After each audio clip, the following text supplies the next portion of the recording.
Hi friends, আমি Sayanti the kitchen ওয়ার্ল্ডে সকলকে স্বাগত জানাই।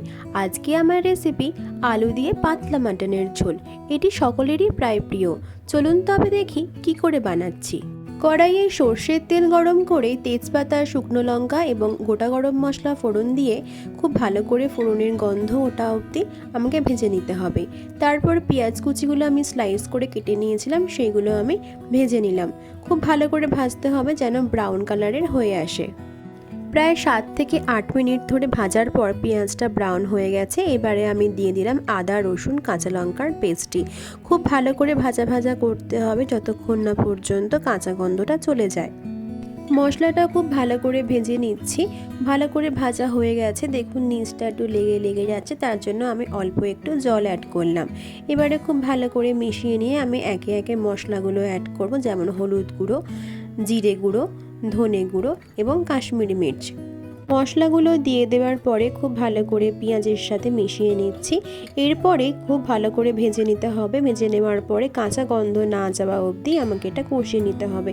তেল ছেড়ে গেছে, এবারে আমি অল্প একটু জল দিয়ে আবারও খুব ভালো করে মশলাটা কষিয়ে নেব। মশলাটা খুব ভালো করে কষে যাওয়ার পরে আমি মাটনগুলো অ্যাড করে দিলাম। আমি রান্নাটা খুব অল্প তেলেই করছি, বেশি তেল আমি এখানে ব্যবহার করিনি, কারণ মাটন থেকে এমনিতেই অনেকটা তেল বেরোয়, তাই জন্য আমি অল্প তেল মশলায় রান্নাটা করছি। আমি এরপরে একে একে ঢাকনা দিয়ে আমি রান্নাটা করব এবং 10 থেকে 12 মিনিট ঢাকনা দিয়ে আবার ঢাকনাটা উঠিয়ে নিয়ে আমি রান্নাটা করব। পরিমাণ মতন নুন দিয়ে দিলাম। নুনটা আপনাদের স্বাদ মতন দেবেন। আমি মাটন রান্নাটা কড়াইয়ের মধ্যেই করব, প্রেশার কুকারে স্টিম দিয়ে করব না, তার জন্য আমি 10 থেকে 12 মিনিট ঢাকনা উঠিয়ে মাংসটা কষিয়ে নিচ্ছি। বাঙালির সব থেকে প্রিয় মনে হয় মাটনের এই পাতলা ঝোলই। মাটনের অনেক রকমের রেসিপি আছে, তবে মাটনের আলু দিয়ে পাতলা ঝোল আর সাথে যদি হয় গন্ধরাজ লেবু, তাহলে তো মন্দ হয় না। আপনারা কে কে মাটন খেতে ভালোবাসেন অবশ্যই কিন্তু কমেন্ট বক্সে জানাবেন।